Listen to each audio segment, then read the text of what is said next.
First of all, I always recommend that you pick one, maybe two different synths and stick with those one or two. The reason is, if you keep switching back and forth between all your different synths and all the different effects, you're going to get to know a little bit about each one.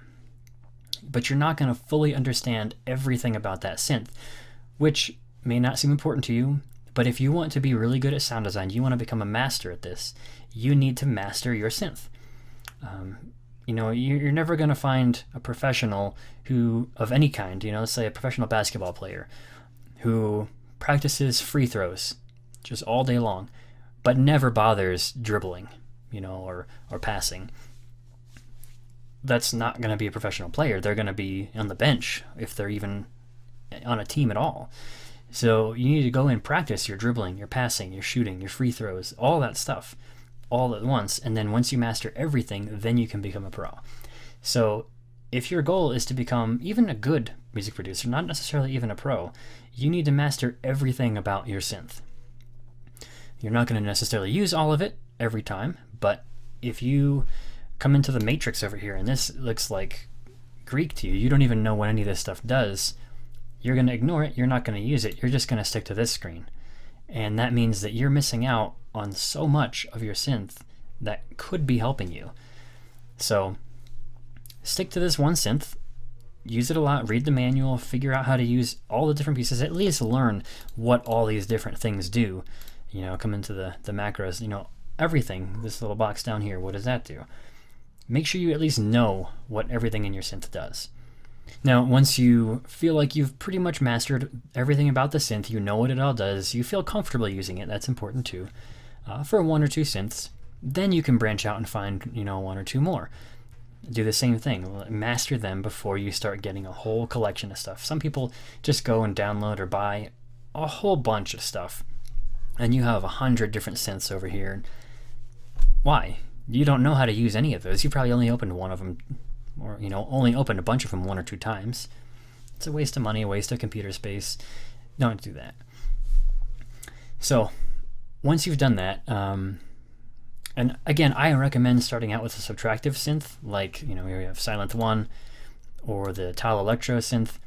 They're subtractive. The actual synthesis itself is fairly simple, so you can get the sounds you want without too much difficulty. After that, I would recommend at least getting a demo version for multiple different types of synthesis.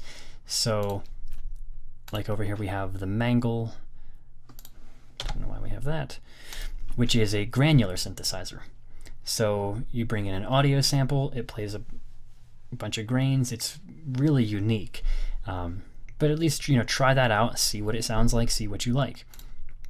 And then of course we have FM synthesis, which people think is crazy, and it is. It's extremely complicated if you want it to be, but it doesn't have to be that way either.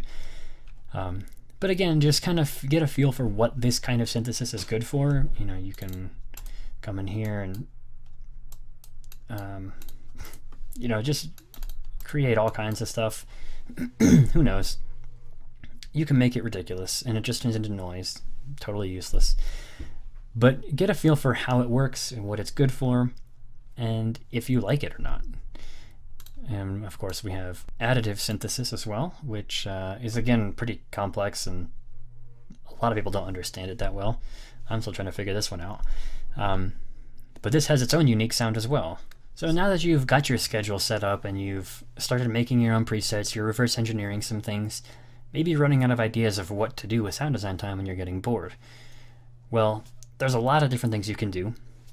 So, for example, let's say you have Serum and Silent, two synths that can be used in a subtractive way. Serum I know is wavetable, but if you just stick to the basic shapes, it can be pretty much a subtractive synthesizer. So come in here, make a sound that you like, and then open up Silent or any other synth that you have, whatever, just pick two different ones and recreate that sound. Now you can also, go back and forth looking at the two and say, okay, here's where this is set, here's where this knob is set, go back to Serum. Okay, I got an LFO, it looks like this. Now with Serum it's going to be a visual LFO, other synths it may not be, so that will take a little bit of figuring out. but try to make the same sound through multiple synthesizers. That way you're not just twisting knobs and, oh cool, I made a cool sound, I like that. If you can do it again in another synth, then you actually understand how you've made it, and you know how to use that synth. So that's a really good way to practice your sounds. Plus, different synthesizers have a slightly different sound just in and of themselves. So by doing that, you may have a very similar sound that's a slightly different version. Maybe you like it better.